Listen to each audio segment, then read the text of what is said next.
my father's a tough character, and he's relatively low in agreeableness, especially politeness, and although moderate in compassion. And he's a pretty harsh taskmaster, demanding in terms of his standards.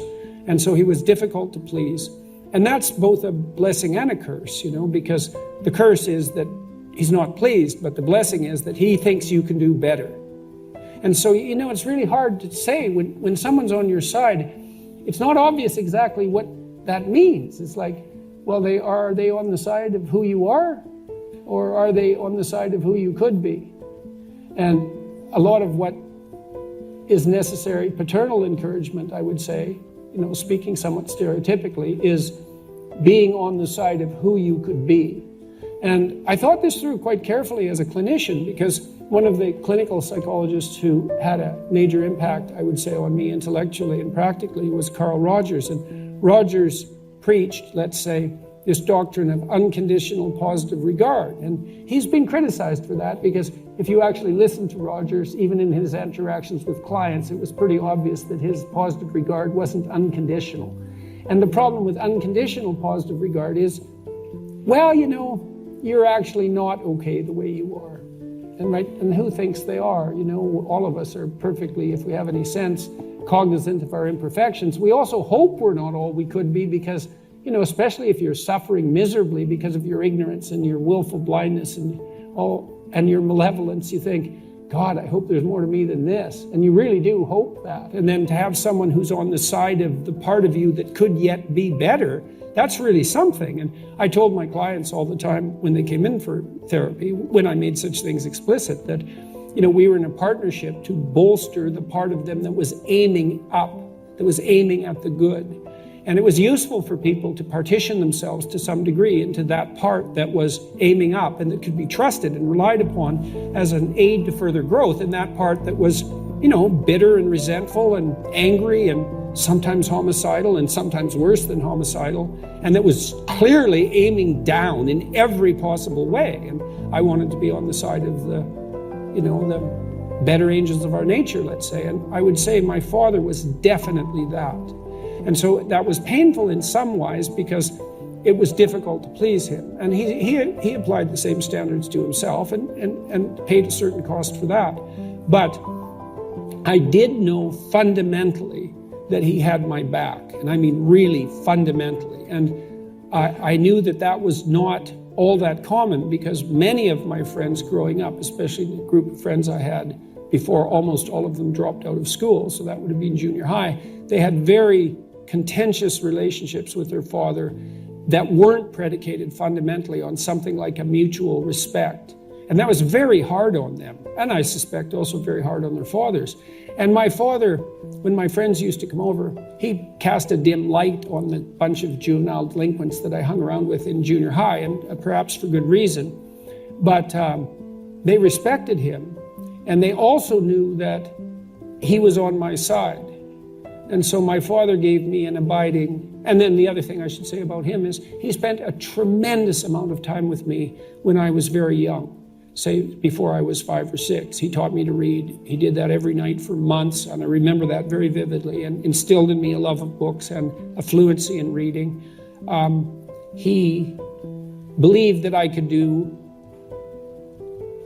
what I set my mind to. And he really believed that.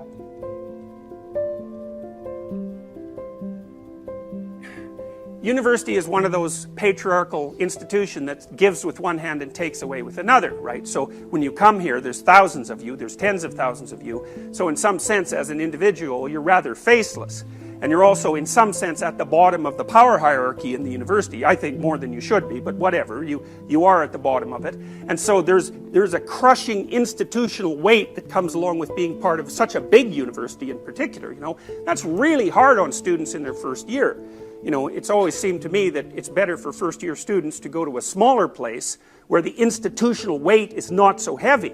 And, I've tested U of T students in their first year with things like the Beck Depression Inventory, and about 30% of U of T students meet criteria for hospitalized depression. They do, you know, but that's also because the Beck is way more sensitive to that than it should be, at least, you know, because I don't think its criteria for when you should be hospitalized are reasonable. But the point is that the depression and the anxiety is quite high. And so, but on the other hand, of course, you're benefiting from going to university. And so that's the kind of bipolar nature of the symbol. It's the tyrant and it's benevolent tradition at the same time. You know, it's molding you. You could even say it's crushing you, because an educational system does that. But at the same time, it's like, well, unless you allow yourself to get crushed by it, you're not going to get the benefit. And that's the paradoxical relationship that individuals have with culture everywhere and at all time. You know, without culture, you're nothing. But with culture, you have to be a cog in some sense. And so the tension between those two things is continual and constant. You could think about it as an existential constant.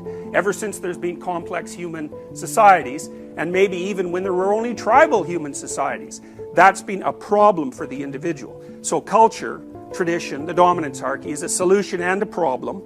And nature, the unknown, unexplored territory, is a solution and a problem. And then the third category, well, you see, I'll just tell you a couple of things about these images. So the one on the right, that's the devouring father that's also giving birth.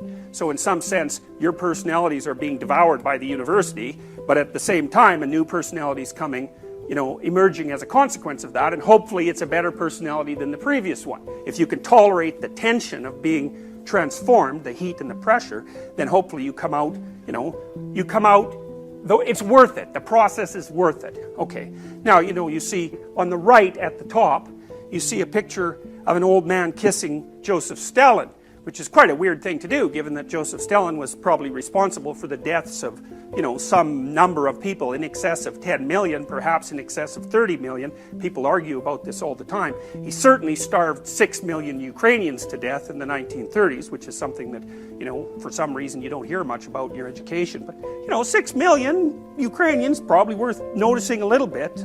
But it doesn't matter, because this old man, this was taken after the fall of the Berlin Wall. He's nostalgic for the times when everything was certain, you know, and the gold statue of Stalin is a representation, in some sense, of a deified leader. And the old man is there as in a position of worship. And then Captain Hook there at the bottom on the right-hand side, he's quite an interesting character, because he's basically a tyrant. And the Peter Pan story is very interesting, because Peter Pan sort of means everything. And Peter Pan is the sort of person who wants to retain the dynamic potential of childhood. Because when you're a child, you're not anything, but you could be anything. So you're pretty much only potential.